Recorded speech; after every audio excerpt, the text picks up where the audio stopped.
Negocios en Perspectiva, el podcast donde nuestros invitados comparten su opinión sobre los retos actuales y su visión sobre las posibles soluciones a las que se enfrentan tanto las organizaciones como la sociedad.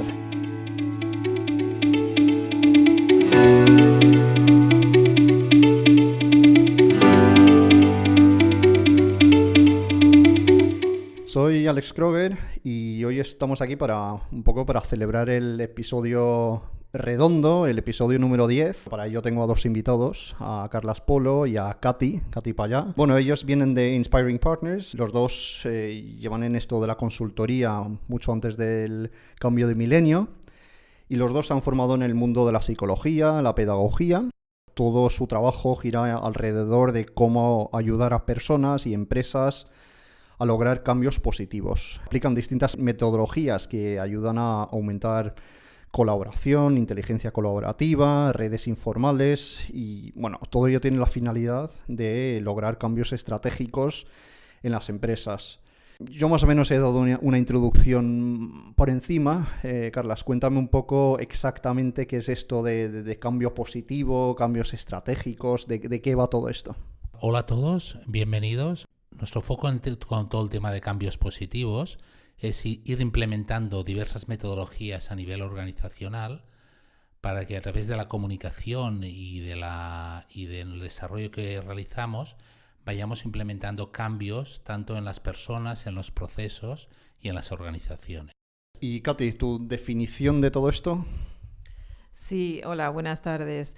Bueno, en principio todo lo que tiene que ver con trabajar desde las emociones positivas produce cambios positivos. Entonces, la mejor manera yo creo que tenemos de definir nuestro trabajo es así, es diciendo, ayudamos a organizaciones y a personas a que trabajen su propio desarrollo en la dirección que quieren, pero a partir de las emociones positivas, que es desde ahí, desde donde realmente podemos desarrollarnos y crecer. Vale, o sea que es lograr cambios, pero siempre con esa nota de algo positivo, que el cambio no sea algo traumático para la persona que tiene que realizar este cambio o para la empresa.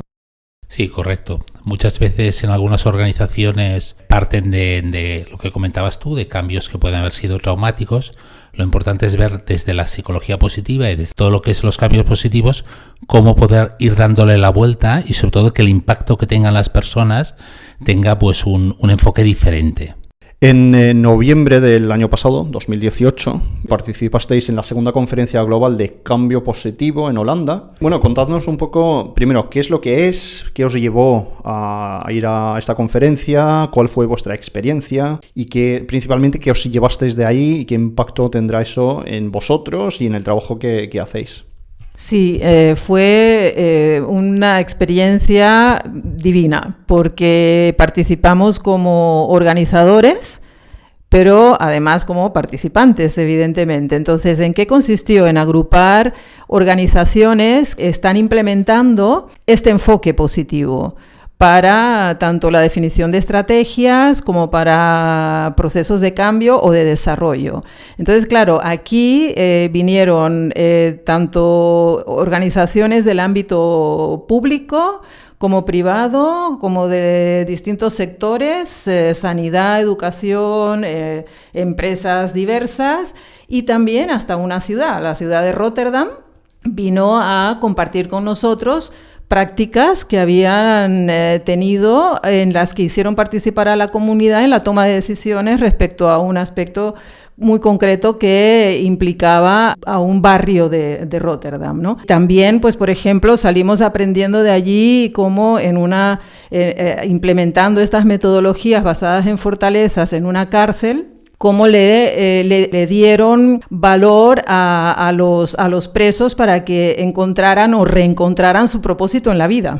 Entonces, claro, salimos muy enriquecidos porque normalmente en Inspiring Partners trabajamos principalmente con organizaciones, básicamente empresas, y de distintos sectores, pero empresas, y claro, el conocer aplicación de estas metodologías en otros ámbitos, pues fue estupendo, porque dices, mira, pues todavía tenemos mucho más recorrido aquí en España, ¿no? Como Inspiring Partners. Hablando de cambio positivo, porque oímos hablar mucho de cambio, de que hay que tener un growth mindset, por ejemplo, ¿cuál es la diferencia entre el cambio tradicional de gestión del cambio, donde hay unas herramientas? Pues no sé si conocéis el método ADKAR, por ejemplo, ¿lo conocéis? ¿No? Bueno, el método ADKAR es una metodología de implementación de cambio donde a través de unos pasos, como un framework que te da herramientas para gestionar y evaluar el cambio. Si hablamos de gestionar el cambio de manera tradicional, ¿cuál es la principal diferencia entre esto y el cambio positivo? El cambio positivo, el resultado que produce es una transformación sostenible en el tiempo, a diferencia de otro tipo de consultoría que se puede realizar con otro tipo de métodos, que suele ser más el problem solving, que el objetivo es atajar un problema en una situación concreta y trabajarlo en ese momento. A través de metodologías basadas en el cambio positivo, trabajas más cambios que perduren en el tiempo. O sea que la persona es el foco de todo, entiendo. Sí, pero más que la persona, diría yo, el poner el foco en las fortalezas, el poner el foco en las buenas prácticas. Es decir, ¿no? Si una organización se está preocupando en por qué se le va la gente y quieren estudiar, lo típico es que estudien por qué se le va la gente. Desde estas metodologías que trabajamos nosotros, la organización va a estudiar qué es lo que hace que la gente se quede en la empresa. Esa sería una gran diferencia. Entonces, en lugar de poner el foco en lo que no está funcionando, cuando algo no está funcionando, ponemos el foco en lo que ha ocurrido o qué estábamos haciendo cuando eso va bien. Por lo tanto, tenemos más que aprender de las cosas que hemos hecho bien que de las cosas que no estamos haciendo bien. ¿Y cómo se vincula eso con las emociones? Pues que cuando hay fracasos o hay cosas que no hacemos bien, esto nos mete en un círculo de ondas negativas en donde nos culpabilizamos, en donde nos bloqueamos, estamos a la defensiva, estamos preocupados, y aprender desde ese estado emocional es mucho más difícil que aprender desde un estado emocional en el que estamos descubriendo buenas prácticas, cosas que hicimos bien, cosas que produjeron buenos resultados y que decimos, oye, ¿cómo podemos hacer más de esto para conseguir retener, por seguir con el ejemplo, a la gente, ¿no? Esa sería la gran diferencia. ¿Y consideráis que gestionar un poco lo que decías, Katy, lo que se nos da bien en vez de gestionar lo que se nos da mal, cuesta menos centrarse en lo bueno y convertir lo bueno en una fortaleza que intentar arreglar lo que no funciona? Sí, porque de alguna forma cuando te focalizas en las fortalezas estás creando excelencia en ese ámbito. Cuando te intentas mejorar aquello que no va bien, puedes llegar a un nivel de cierta mejora, pero nunca, o quedarte en cierta mediocridad, pero nunca llegarás a la excelencia. Esto lo decía Peter Drucker justamente. Pero eso no significa que debas ignorar los problemas, evidentemente. No, justamente con nuestras metodologías en muchas organizaciones partimos de un DAFO que ha hecho el propio comité de dirección, y a través de ese DAFO lo utilizamos como palanca y se trabaja mucho en la base del SWOT. El SWOT trabaja lo que sería el SWOT, o sea, trabajas en base a fortalezas y oportunidades, pero lo proyectas adelante con las aspiraciones y resultados. Y esto evidentemente es un consejo que se suele dar a nivel individual a las personas también. Es un poco, si a mí las matemáticas se me dan fatal y el deporte, por ejemplo, se me da muy bien, es centrarme en el deporte. Es un poco así, ¿no? En los adultos sí, no lo hagas nunca con los niños esto. Vale. Bueno, la pregunta del emoji. Katy, si fueras un emoji, ¿cuál serías y por qué? Yo sería el que llora de la risa, porque cada vez más me identifico con el generar clientes en mis amistades, en mi vida, emociones positivas, y si puede ser a la 10ª potencia, todavía más. No lo estoy consiguiendo, tengo mucho recorrido que hacer, todavía me falta mucho, siempre he sido muy seriecita, entonces ahora me falta trabajar mucho ese emoji, ¿sabes? ¿Y tú, Carlas? Yo sería el que está sonriendo, de hecho está en mi perfil de LinkedIn, ¿no? Yo también un poco creo lo que comenta Katy, es un tema de siempre es cuando sonríes, el tono, la voz te cambia mucho y bueno, hemos de enfocarnos más a vivir los buenos momentos, lo que te da buen rollo en general. Hablando de retos, que es un poco el mantra de este podcast, desde vuestro punto de vista y desde vuestra experiencia, ¿cuáles son los 3 principales retos que veis a nivel de empresa, pero también a nivel de sociedad? Porque evidentemente empresa y sociedad van conectadas, o sea que no hay que ignorar una parte sin la otra, evidentemente. Sí, por supuesto. Mira, una sería la convivencia entre las distintas generaciones y vinculado a todo esto el nuevo perfil del directivo. Otra podría ser lo que es la identificación o la revisión del propósito, que hemos comentado al inicio, y más vinculada a la sociedad, crear una nueva medida de desarrollo de las sociedades para medir de alguna forma lo que podría ser el bienestar. ¿Y estas amenazas son las mismas para organizaciones pequeñas como las grandes? Hablabas un poco antes de la ciudad de Rotterdam, ¿no? Entiendo que la ciudad de Rotterdam no tendrá los mismos problemas que un pueblo más pequeño, o sea que lo mismo pasará en la empresa, ¿no? Sí, exactamente. O sea, ante esta pregunta lo tenemos muy claro. Las grandes empresas disponen de recursos, evidentemente. Entonces, esos recursos siempre van a ayudar a trabajar cualquier proceso de cambio o de desarrollo y a poder afrontar los retos que ofrece la actualidad. En cambio, las empresas pequeñas, considerando el entorno VUCA en el que vivimos, no tendrán recursos, pero sí tienen capacidad de respuesta rápida, una mayor capacidad de respuesta rápida que una gran organización. Entonces, por lo tanto, están los pros y contras, ¿no? para cada caso. Has mencionado el entorno VUCA. Para la gente que no lo conozca, ¿qué es el entorno VUCA? Sí, es el entorno que estamos viviendo hoy en día, en el que los cambios se producen tan a menudo, en que la incertidumbre está muy, muy presente y que tenemos que saber vivir con el cambio. Entonces, las empresas que estamos afrontando este entorno VUCA, pues es lo que decíamos, requiere de una capacidad de respuesta rápida. Y las empresas que están muy burocratizadas, pues no son capaces de sobrevivir a este entorno. O sea, de momento están sobreviviendo, vamos a ver hasta cuándo, ¿no? Así que esta sería la gran... Yo me estaba imaginando, ahora cuando te estaba dando la respuesta, digo, imagínate una empresa pequeña que tiene esa capacidad de respuesta rápida con recursos. Bueno, o sea, se come el mundo y es lo que está pasando con muchas empresas, sobre todo del sector de tecnologías de la información, que es lo que estamos viendo. Están arrasando con políticas de gestión de personas y están recién llegadas.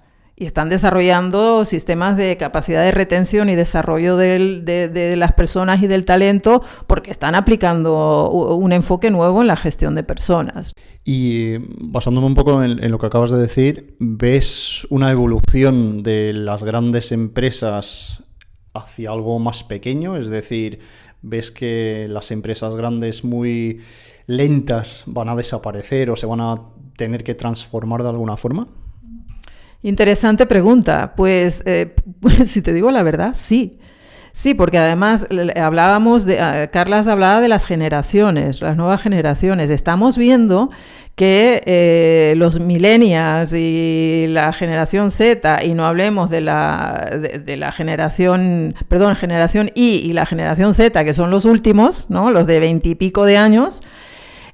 Claro, estamos viendo que hoy en día lo único que les interesa en una organización es poderse desarrollar, ser autónomos y tener libertad para tomar decisiones y pocas ataduras quieren. Entonces, si seguimos pensando en las organizaciones clásicas que se creía que la gente quería trabajar allí y jubilarse en esa empresa, pues ya estamos enfocándolo mal, ¿no? Como organizaciones. O sea que sí que o bien las organizaciones grandes se actualizan y le dan espacio a estas nuevas generaciones para que aporten su potencial, o van a desaparecer. Y lo estamos viendo. Cuando en la vida, nosotros que ya somos maduritos, ¿no? Que llevamos más de 25 años como consultores, cuando en la vida se había hablado del intraemprendedurismo. Entonces, este es un concepto que ha surgido en los últimos años y que demuestra que las empresas están poniendo las pilas porque dicen, bueno, si no dejamos que las ideas de nuestros empleados, no les damos voz a nuestros empleados y acogemos sus ideas, se nos van a ir y van a venderle las ideas a otros.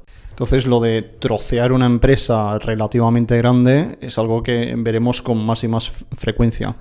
Sí, yo creo que sí.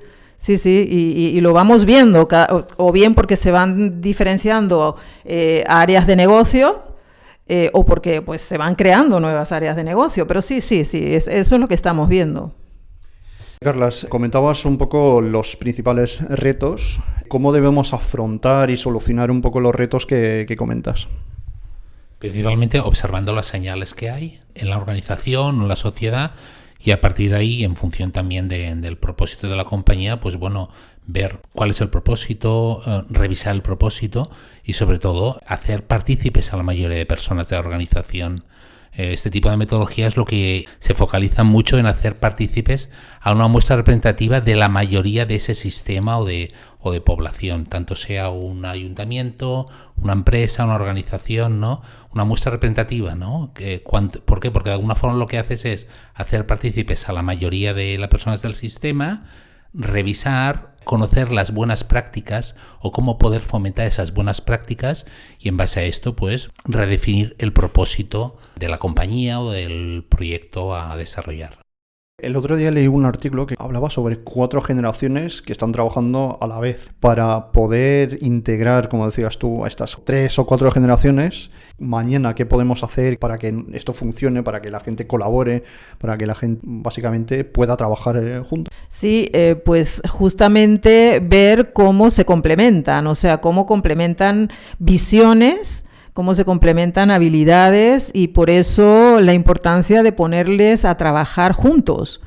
Es decir, de que, y aquí lo hemos podido comprobar en Inspiring Partners, que tenemos, a veces invitamos a nuestros clientes y amigos a un fresh café, que le decimos, que son un par de horitas para debatir sobre temas que nos interesan y un par de estos fresh cafés los hicimos combinando gente de distintas generaciones. Tuvimos la persona mayor que teníamos allí presente tenía 72 o 73 años, una profesional todavía en activo, asesora de empresas, y tuvimos unos jóvenes de 23, 24 años recién salidos de la universidad que están trabajando ya, ¿no? Y ambos salieron, ambos extremos, vamos a decir, salieron dinamizados porque vieron cómo se pueden enriquecer unos a otros. Los jóvenes porque la visión de los viejos, vamos a decir, les enriquecen, y los viejos porque la visión de los jóvenes les da un aire fresco, ¿no? Les da una visión también nueva de la realidad. O sea que esto, imagínatelo en la empresa, a la hora de trabajar juntos, de tomar decisiones, de definir planes de acción, esto da unos resultados espectaculares, pero como decíamos antes, hay que darles el espacio para que trabajen juntos y vean cómo pueden optimizar su relación en el trabajo. O sea, a veces hay que dar ese espacio para que la gente hable cómo podemos trabajar juntos y sacar lo mejor de nosotros, ¿no? O sea, que es volver a lo que decíamos al principio de sacar lo mejor de uno y sacar un poco, mirar la fortaleza, y a lo mejor tú tienes algo que a mí me falta y yo tengo algo que a ti te falta, ¿no? Es un poco lograr que las personas vean, pues mira, podemos trabajar juntos y no somos competencia, ¿no? Sí, justamente es esto, es aprovechar los mejores talentos de cada uno con un objetivo común y, lógicamente, teniendo siempre presente el propósito de la organización y estar alineado a este propósito. ¿Cómo logras eso cuando hay un entorno muy competitivo, donde realmente, por ejemplo, en un equipo de ventas, donde yo tengo unas cualidades pues, digitales, por ejemplo, que tú no tienes, y a mí me vas a quitar un cliente, o donde mi cuota depende de otro factor, o sea que internamente sí somos competencia? ¿Cómo logras que estos equipos trabajen en conjunto hacia el objetivo de la empresa? aunque seamos competencia, y en efecto esto lo hemos podido ver trabajando con una asociación empresarial en donde estábamos facilitando una reunión y había personas que eran del sector y eran competencia y tenían que definir los planes estratégicos de la asociación para los próximos 3 años, ¿no? Por supuesto que esta manera de trabajar que tenemos nosotros con estas metodologías ayudan a que, aunque seamos competencia, veamos cuáles son los territorios comunes, cuáles son aquellos aspectos que nos unen. Y vamos a hablar sobre los aspectos que nos unen. Por supuesto, habrá cosas que no vamos a compartir, ¿no? Que ese es nuestro secretito, ¿verdad? Y no le vamos a compartir el secreto a la competencia porque es lo que nos diferencia de ellos. Pero sí que hay aspectos comunes en los que podemos colaborar. Y estamos viendo que cada vez más con estas nuevas generaciones de directivos, gente de entre los 35 40 años, estamos viendo que son amigos, amigos entre comillas, pero que sí que hablan con su competencia y comparten inquietudes. Esto lo estamos viendo cada vez más. Es muy diferente a como era el tema cuando éramos jóvenes nosotros, ¿no? Que la competencia la veías como, de lejos, ¿no? Pues no, esto ha dado un cambio total. O sea que es un poco la competición, ¿no? Que se dice. Y hablando de cómo debemos afrontar retos y desafíos, ¿la forma de enfocar esto es la misma desde un punto de vista de una organización pequeña que una organización más grande? ¿Debemos poner las mismas herramientas? ¿Debemos implementar las mismas metodologías? ¿Vale lo mismo para una empresa grande que para una empresa pequeña? Sí, vale lo mismo. Sí, porque, aquí lo que puede hacer la diferencia es que a lo mejor una empresa grande no necesita paralizar la organización para poner a una representación de la empresa a pensar en cómo queremos hacer las cosas aquí. Mientras que una empresa pequeña lo tiene a veces más difícil, ¿no? Porque si decimos hay que trabajar con una muestra de la empresa que pueda venir a pensar sobre cómo queréis trabajar aquí en relación a cualquier tema que les interese. Claro, aquí el problema es, ¿y quién se queda atendiendo las llamadas? ¿O quién se queda, no? Entonces, lo que ha pasado es que, pues les toca ir el sábado o el domingo, o sábado y domingo, para un encuentro distinto, para una reunión distinta, que es lo que solemos facilitar.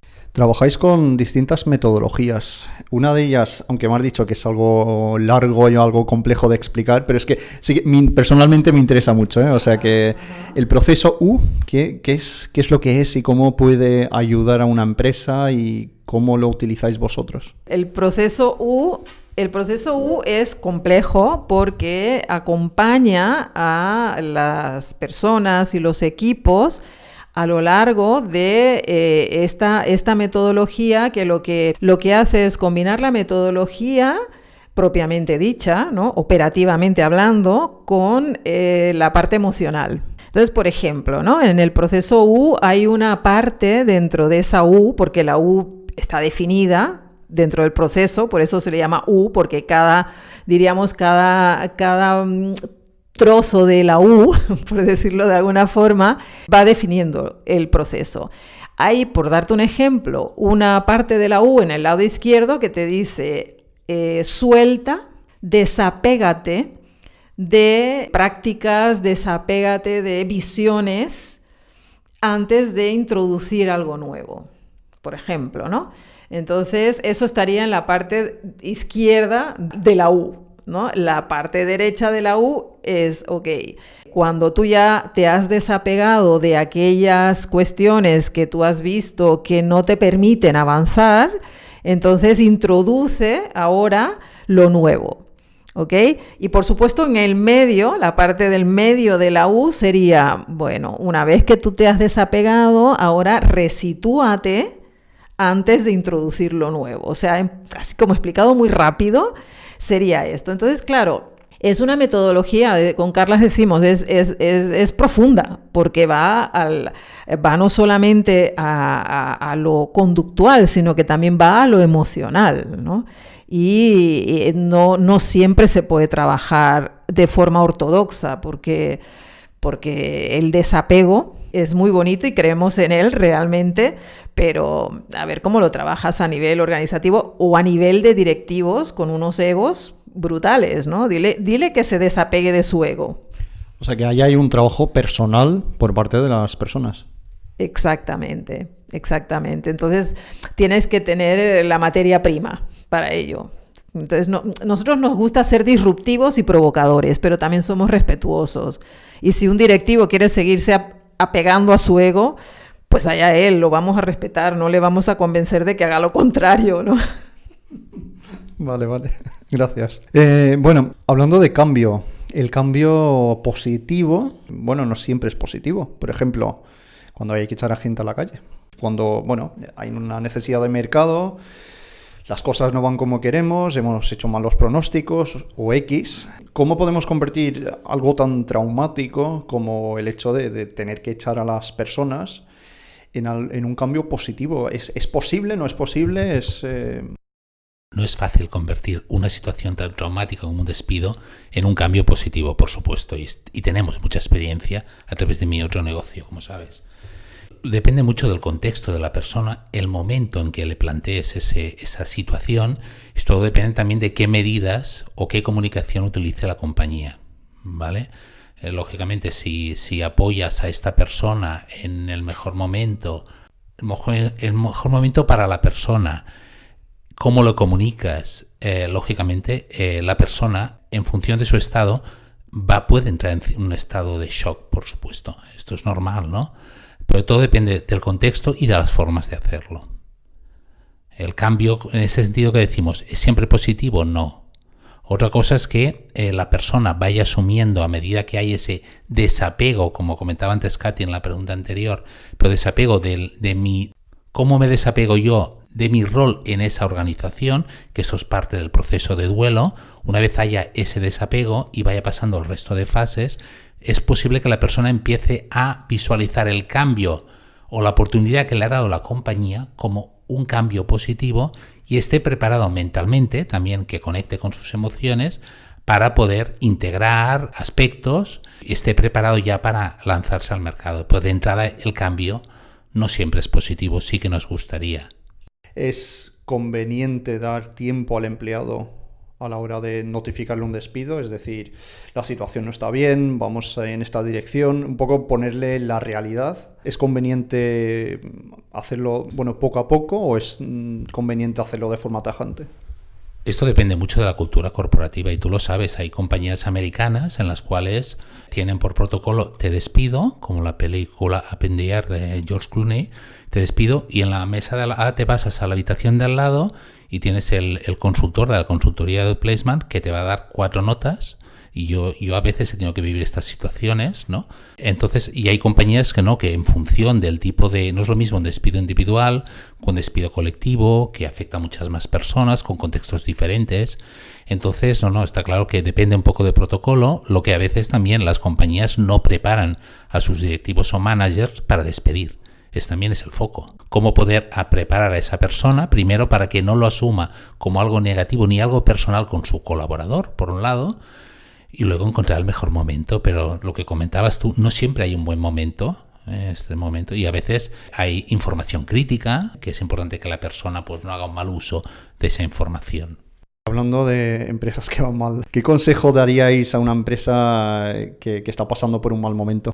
Claro, primero habría que ver cuál es ese mal momento, pero de entrada el consejo que daríamos sería que conecte con los buenos momentos que ha tenido la empresa, que conecte con lo que les ha dado energía, con lo que les ha dado vitalidad, con lo que ha sido su razón de ser y que les ha mantenido durante X periodo de tiempo.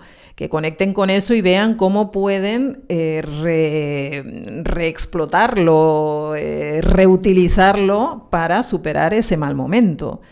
Insisto, estamos hablando de un mal momento que, habría que ver qué queremos decir con mal momento, pero sí, de entrada sería esto, ¿no? Verlo como una oportunidad para decir aquello que nos ha servido en el pasado, cómo lo podemos explotar para superar esta situación, ¿no? Como un momento para aprender, para crecer, para desarrollarse. Y si cambian el chip, seguramente encontrarán recursos en esas historias del pasado que les ayude a decir, oye, pues en la mochila de recursos nos está dando información de que tenemos capacidad de respuesta a este gran momento. Eso sería lo importante aquí. O sea, que es ver el lado positivo de las cosas y un poco todo se basa en una forma de pensar. Carlas, ¿qué consejo darías a una empresa que se está planteando empezar o que acaba de empezar hace poquito? ¿Cuáles son los pasos y los consejos que tú darías a una persona que está empezando ahora mismo? De entrada, y con todo lo que hemos comentado, el cambio de milenio, primero que plantease o definiese bien el propósito, que hiciera partícipes a todos los empleados de ese propósito, para que ellos mismos vean si conectan con los valores, en principio, y que de entrada empiecen a aplicar metodologías focalizadas en el cambio positivo, que hay muchísimas, no solo hay Appreciative Inquiry, World Café, Open Space, Teoría U, Agile, la gamificación, sobre todo porque va a hacer que las personas de la organización se encuentren partícipes, fomenta más el engagement, y es aplicar nuevas políticas que van a hacer que la compañía perdure mucho con los años. Sobre todo, cada X tiempo hay que ir revisando el propósito, porque el propósito puede ir cambiando en función de nuevas formas de hacer, nuevos estilos de dirección, un nuevo competidor en el mercado, etcétera, etcétera.